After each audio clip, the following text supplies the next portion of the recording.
My Weirder-est School, Book Number 2.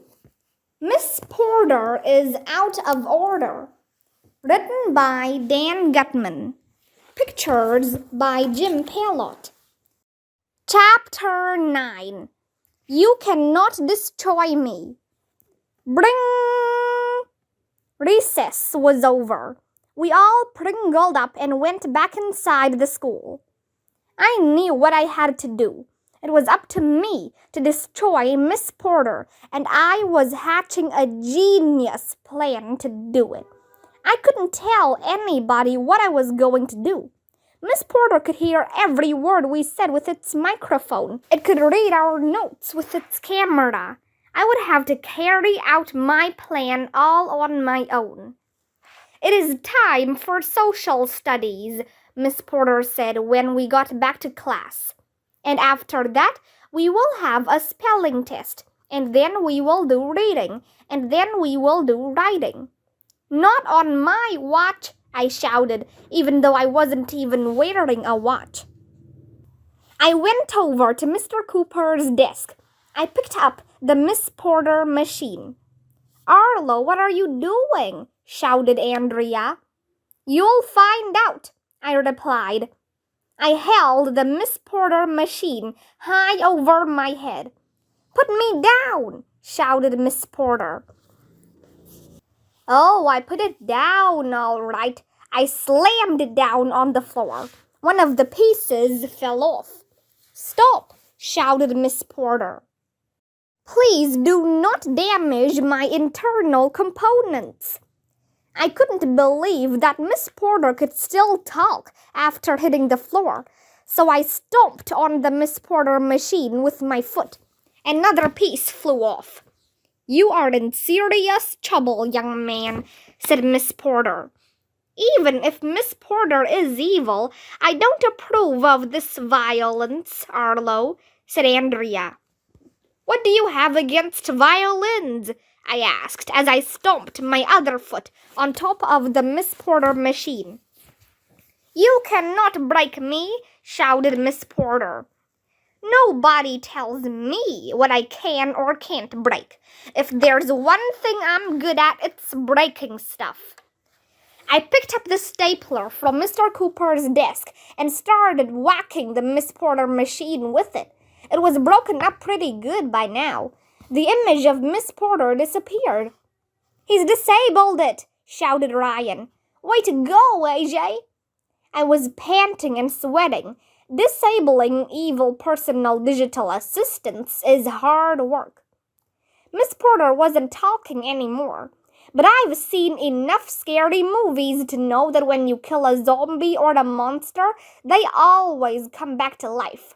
So I took the Elmer's glue off Mr. Cooper's desk and squirted it inside the Miss Porter machine, just to be on the safe side.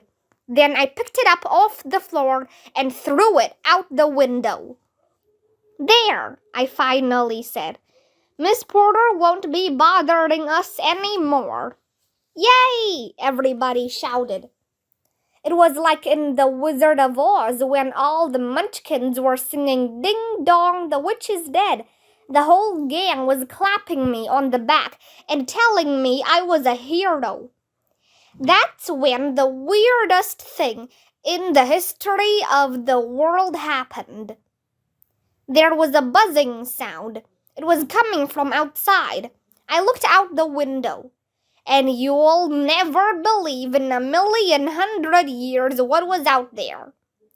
It was another drone. It was hovering right outside the window. Are we getting another pizza? Asked Ryan. But the drone wasn't delivering another pizza. Hello, said a voice. I am Miss Porter, version 2. No! It's another Miss Porter, shouted Neil. I know what you did to the first Miss Porter, said Miss Porter 2.0. It is time for social studies, and after that we will have a spelling test, and then we will do reading, and then we will do writing, And then you will all have to stay after school for what you did to Miss Porter. You kids are in big trouble." "No! Miss Porter is indestructible," I shouted. "We're doomed," said Ryan. The personal digital assistants were taking over. Chapter 10. The Big Surprise Ending. That was the worst afternoon of my life. We had to do social studies and spelling and reading and writing. The new Miss Porter was even worse than the first Miss Porter. And it was particularly hard on me because I tried to destroy it. I thought I was gonna die. When I woke up the next morning, I really didn't want to go back to school. I didn't think I could take another day with Miss Porter. And even if I destroyed this Miss Porter, it would just be replaced by another Miss Porter. We couldn't win. I wanted to go run away to Antarctica and live with the penguins. Penguins don't have personal digital assistants. So I came up with another genius plan.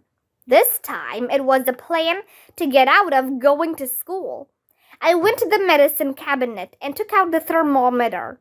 Then I held it against the heat vent in my bedroom for 5 minutes. "Mom," I shouted, "can I stay home from school today? I'm sick. I have a temperature." My mother looked at the thermometer. "Your temperature is 152 degrees, she said. "See, I told you I was sick." "Nobody has a temperature that high, AJ," Mom told me. "You obviously held the thermometer against the heat vent. Get ready for school." Bummer in the summer. I went to school. Everybody looked sad as we pledged the allegiance. We were going to be stuck with Miss Porter as our teacher for the rest of the week. Maybe it would be our teacher for the rest of our lives. Mr. Cooper would probably be fired when he got back.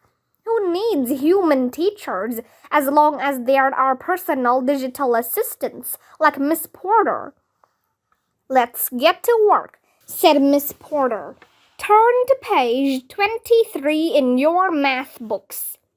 Ugh, not again. That's when the most amazing thing in the history of the world happened. Andrea raised her hand.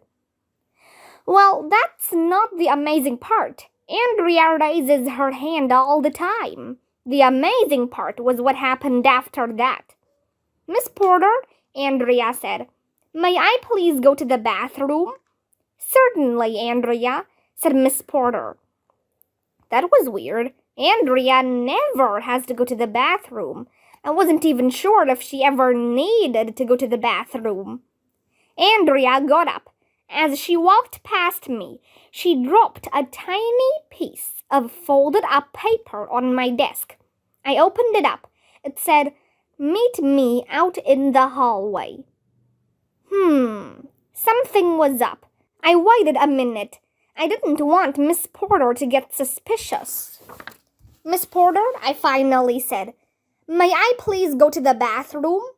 "Do you really need to go to the bathroom, AJ, or are you just trying to get out of class?" "It's an emergency," I said. "Go ahead," Miss Porter said. "Hurry back."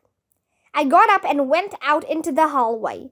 Andrea was waiting for me there. "Andrea, what are you—" I didn't have the chance to finish my sentence.